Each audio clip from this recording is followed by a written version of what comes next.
வணக்கம் நண்பர்களே, நான் உங்கள் ராஜேந்திரன் பேசுகிறேன். இது நாளிதழில் வந்த தினம் ஒரு தகவலாகும். உறைபனியை சமாளித்து வாழும் மரத்தவளைகள். கனடா நாட்டின் குளிர்காடுகளில் காணப்படும் ஒரு வகை மரத்தவளைகள் உடலை உறைய வைக்கும் கடும் உறைபனி காலத்தில் பனிக்கட்டி போல உறைந்து உறக்க நிலைக்கு போய்விடுகின்றன. கிட்டத்தட்ட 8 மாதங்களுக்கு பிறகு கோடை தொடங்கும் போது உயிர் பெற்று இயற்கையான வாழ்க்கைக்கு திரும்புகிறது.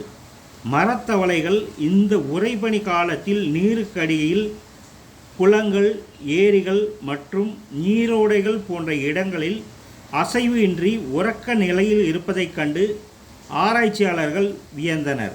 அதுபோன்ற கடும் உறைபனி நிலையில் மற்ற எந்த உயிரினமும் வாழவே முடியாது. உறைபனி ஒரு உயிரினத்தின் உடலை தாக்கும்போது இரத்த நாளங்களை துளைத்து இரத்தத்தை உறைய செய்துவிடும். இதனால் உடலின் உறுப்புகளுக்கு ஆக்சிஜன் மற்றும் ஊட்டச்சத்துக்களை வழங்குவதை தடை செய்து உயிரிழக்கச் செய்யும். உடல் செல்கள் சுருங்கிவிடும்.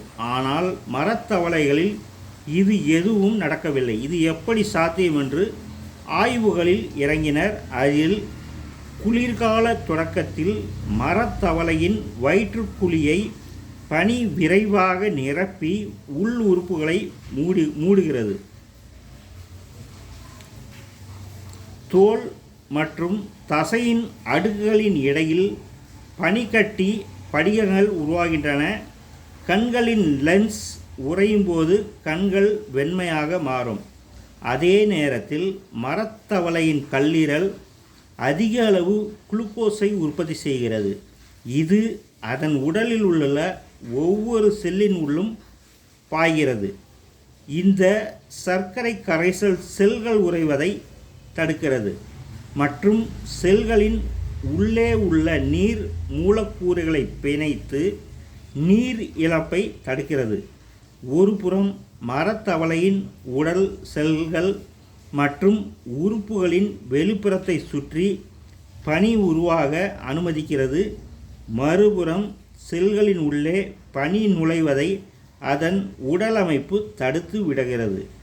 இதனால் மரத்தவளைகளால் உறைபனி ஏற்படுத்தும் சேதங்களிலிருந்து தற்காத்து கொள்ள முடிகிறது என்பதை கண்டறிந்தனர்.